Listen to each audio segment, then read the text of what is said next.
Hello and welcome to another exciting video here in Mathland. Today we're going to be talking about graphing quadratic functions.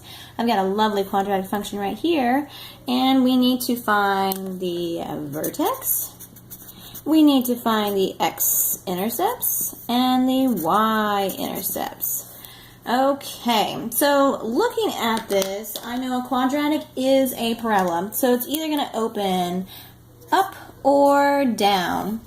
And looking at the coefficient of our first term, or our x squared term, I see that it's negative. And the negative denotes a frowny face because he's negative. And he's a negative state of mind. So we know that our graph is going to have a maximum, which is the vertex, and it's going to open downward. So just keep that in mind as you are graphing and figuring out some points. If you end up with a point that's above the vertex as a y-intercept, that's not going to be right. So this is just good to know. Keep it in our heads as we're solving this stuff out, and then we can figure out if we're on the right track. Okay, so let's start with the vertex. The vertex formula is negative b over 2a, and that is our x component to the vertex. The y component is if we plug this in, our answer in, to the actual function. So we're going to write it like this. So if we plug our answer in there into the actual function, we'll get the y component. So let's go ahead and work that out. I've got negative b over 2a. So the a's and the b's relate to the coefficients here in our function. So our a is a negative 1. This is our a. Our b is a 6, and our c is a negative 8. So negative 6 over 2 times negative 1 is going to be negative 6 over negative 2, which is going to be 3. So that's our x component to our vertex. Now let's plug that in to our original equation, and we'll find the y component to that. So I'm going to take 3 and plug it into our original equation. Negative, everywhere there's an x, 3 squared plus 6 times 3 minus 8.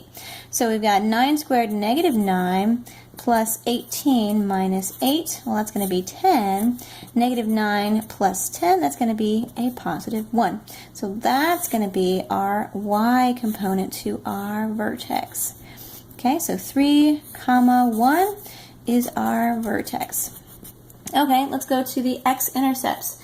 X-intercepts, we find those by factoring our function here, if we can. If not, we're going to sing a song called the quadratic formula. So I'm going to put the formula over here. X equals negative b plus or minus square root b squared minus 4ac all over 2a. So this is your fail-safe. You can always go back to this quadratic formula.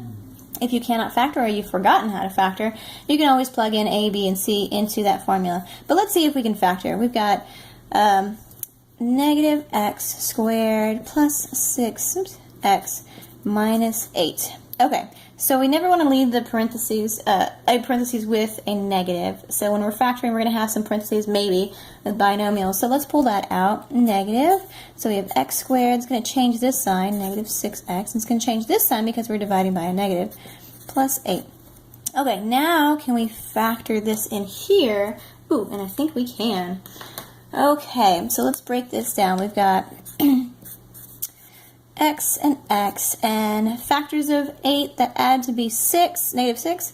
We've got 4 and 2, and they both have to be negative, and those all equal 0 because we're solving for x here. So we're going to break these apart into two equations. X minus 2 equals 0, x minus 4 equals 0. So x equals the 2, and that's the x component to that intercept, so it's going to be 2, 0. And then this is going to be x equals 4, 0. Okay, so those are our x-intercepts. Okay, now let's go for the y-intercepts, which is the easiest part, my favorite, and it sure will be your favorite too. Y-intercepts. Okay, so when we're looking for y-intercepts, we have the vertex, x-intercepts, and y-intercepts. We're going to set it all, oh no, not equals 0. Y equals, we're going to plug in 0 everywhere we see an x. Negative 0 squared plus 6 times 0 minus 8. And you always end up with your constant that you started with in the original formula at the very end here. So we ended with a negative 8, so y equals negative 8, which put into an ordered pair would be 0, negative 8. Okay, so that's our y-intercept. There's only one. Let's go ahead and graph it. Now we know that it's going to open down. We know the vertex is 3, 1. 1, 2, 3, 1. So it's going to be somewhere right there. And we know it should open down unless we made a mistake here. That our x-intercept should be below it, and same with our y-intercept. So it's going to, our x-intercept are 2, 0, 2, 0, and 1, 2, 3, 4, 0. And our y-intercept is negative 8. 1, 2, 3, 4, 5, 6, 7, 8. Easily down there. So it should go like this. All right, there is our graph. I've got my vertex located here. I've got my x-intercepts located there. And my y-intercept, which is way down on the graph here at negative 8. And that's it, graphing quadratic functions. Enjoy!